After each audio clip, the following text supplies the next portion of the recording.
Yeah, and it's a point that keeps Chelsea in 10th for 20 games, 29 points. The same amount of points as Liverpool, but they actually move up to 8th as a result of that draw. Cass, we talked about it yesterday by saying these two sides underachieving right now in the Premier League. And it was a funny old game, wasn't it? It was quite disappointing. Didn't really live up to, and I say live up to, they are where they are in the table because they're having a tough time of it. So maybe we shouldn't have expected it to be a blockbuster, but it was a really dismal game. Yeah, and it was for both clubs really, and both managers, to stop the bleeding that's been happening to them in recent weeks of losing games and not performing particularly well. So is that the main thing though?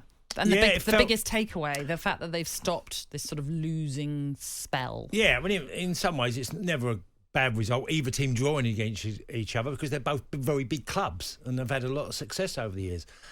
Liverpool are a long way off the team that was incredibly brilliant, high tempo.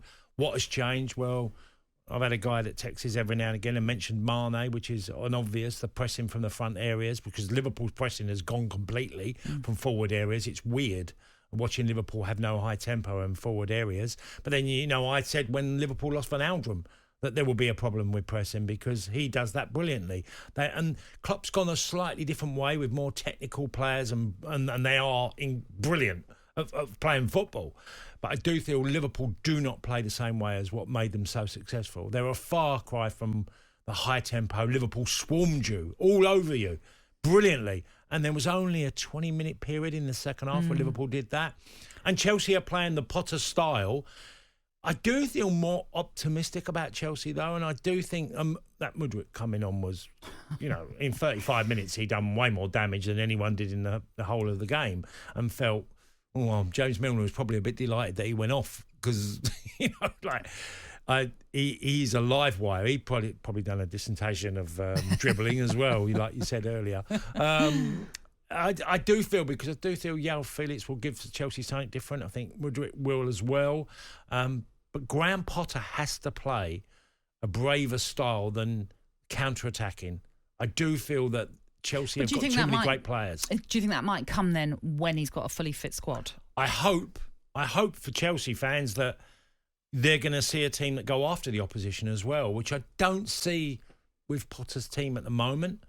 With more luxuries, you feel like you're obliged to play a certain way now. If you're going to give players of the ability of Mudryk that we've seen, and João Felix comes in, you've got to give them service. You've got to get them the ball in. What you don't want is for them to chase everybody all over the pitch all the time. As yes, they work hard and try and stop the opposition, but going forward, you've got to play an adventurous style with them because they're blessed with so much technical ability. So I think for Chelsea, I think it's quite clear that Potter will have to play a braver game, because yesterday was... I understand that he knows what Liverpool are about, and they look to counter you at times and do it really well. But there needs to be more from Chelsea and Potter's team. But yeah, as you rightly pointed out, that little cameo from Mudryk, you can see why, just from that spell, why Chelsea fans might be excited about him. Obviously, we have to temper it a little bit, because you mentioned it was James Milner, for example, that he was up against at first before Trent Alexander-Arnold came on. But he did show pace, that quick feet, the willingness to get forward, wants to be on the ball, wants to just drive forward as well. There's a lot to like. There's a lot of positivity about that. It is still a hefty signing in terms of the fee. But just from that little spell, you thought, okay, well, that 80-odd million, 90 million fee hasn't weighed on his shoulders too much just as yet. Yeah, reminded me of Alexis Sanchez when he first came to the Premier League. Okay. And he was exciting, and he was just fearless in the way he attempted quick feet and run at people. Might be even a bit quicker than Alexis Sanchez. But when he first came, Alexis Sanchez did things like he did. Just run at players, got in between forwards and quick feet and caused them problems. Great balance. Even in that 35-minute cameo, and yes, it's early days, you saw that he's got a lot about him. Well, let's hear from both managers then, shall we, who spoke to talkSPORT after the game. Coming up, we're going to hear from the Liverpool boss, Jurgen Klopp, but first, here is Graham Potter of Chelsea. Well, we have to keep working. I think the more stable we become, the more players we get back from injury, the more the new guys settle into the team, the more competition develops within the group, the more understanding we have as a collective. I think those goals will come, chances, we have to create better chances, more chances. So it's a process, but like I said, today was a step forward. If I go now in the dressing room and shout at everybody and say, what's that? So that would not be right, because it was good in a lot of moments. And even we all wish for that we can be more dominant in a game like this, don't get under pressure in a game like this. That's all of course what we want, but we have to work for that. And for today, a lot of things were really good and good enough to deserve this point. Okay, Jurgen Klopp would deserve the point, and Graham Potter there's a step forward in the right direction, and when he gets everyone back, as we just talked about there, then maybe we'll see further progress from his side. Well, on one good thing, Nat, for Liverpool, 2 clean sheets back to back, which they weren't capable of a couple of weeks ago. They never looked like they were going to keep a clean sheet. Yeah, okay, positives then for them to take. 29 points, as I mentioned, they're both on. 10 points they are off Manchester United, with United having a game still to play this weekend, albeit at the league leaders Arsenal. Do you give either Liverpool or Chelsea any hope of closing in on the top 4?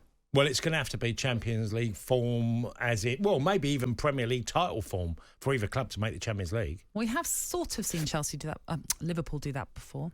Yeah, I don't feel they're capable of doing that at the moment.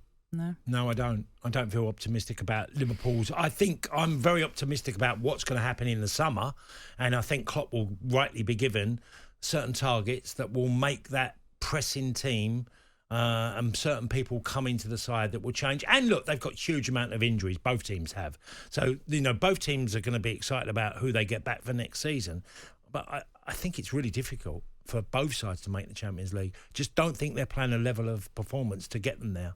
That obviously must be a massive worry when you consider the financial rewards of getting into the Champions League for next season. Now, I know you could say, well, either side could win the Champions League and therefore they're automatically into the Champions League for next season. But that's a lot of pressure to heap on you in one competition, which they will have anyway. You're saying you're excited for a summer ahead, but are Liverpool and Chelsea as attractive if they're not in the Champions League? Yes. They are both, yeah. Well, Chelsea is obviously with the finance and what they're doing, you can see there's a huge change at the football club and they're getting so aggressive in the market that I don't think that will ease up in the summer. I still think they'll find ways of doing more business. They will have a very good, bright, young team, I think, for next year.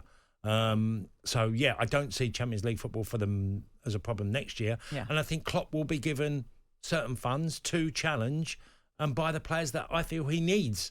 Because it's come at a bit of a price, some of the players that Liverpool have let go. Mane has come at a price. Van Aldrum, like I said earlier, has.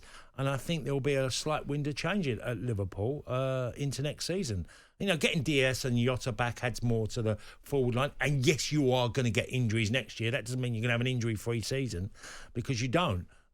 So, yeah, I'm optimistic about where they'll be after this summer. Both clubs, I think they'll be in good positions to rub shoulders again with Man City, Man United, Arsenal, because there's going to be the top 6 are very powerful now. And no one's going to say Jurgen Klopp's a massive attraction for a player. If you've loved what you've seen in Liverpool and you're going to go, I want to play for him. Like people want to play for Pep and people wanted to play for Fergie and Mourinho, and you always have players who want to play for certain coaches, and they certainly with Klopp for Liverpool, there'll be players that want to play for Klopp. Sunday Sports Breakfast with Natalie Sawyer and Tony Cascarino. Sunday mornings from 6 on AM, on DAB, via the talkSPORT app and on your smart speaker. talkSPORT.